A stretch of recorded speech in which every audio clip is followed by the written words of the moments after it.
تا حالا پیش اومده یه دوستی داشته باشی که یه چیزی ته دلت میگه این آدم دوست واقعی نیست؟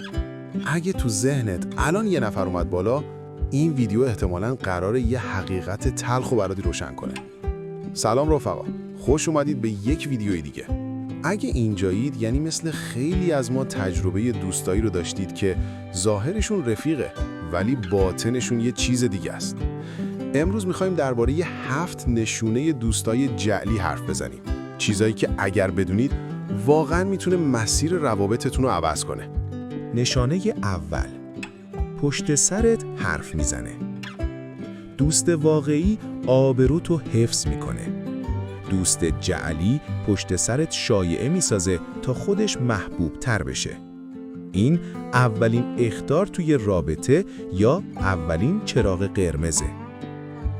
نشانه دوم، تو دردسرا همیشه تقصیر رو میندازه گردن تو.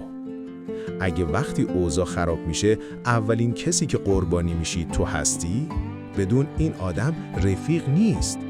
فقط همیشه دنبال نجات خودش بوده.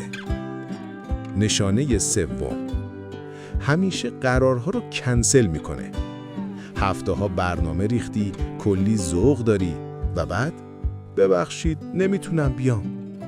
این رفتار نشون میده توی زندگیشون اولویت نداری یا حداقل اولویت اول نیستی.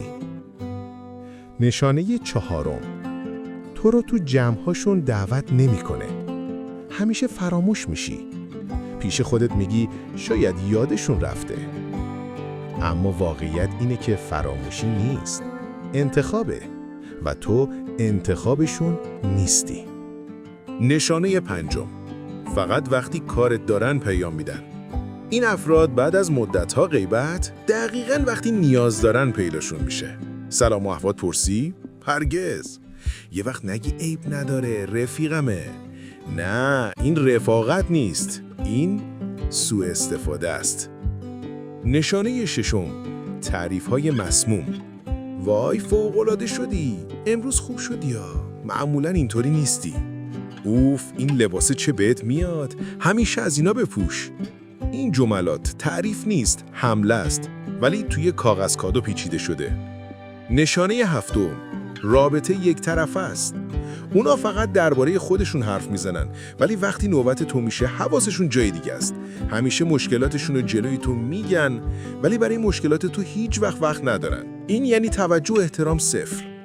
دوستان واقعی باعث آرامش، رشد و امنیت میشن. دوستان جعلی باعث خستگی، سردرگمی و بی‌اعتمادی.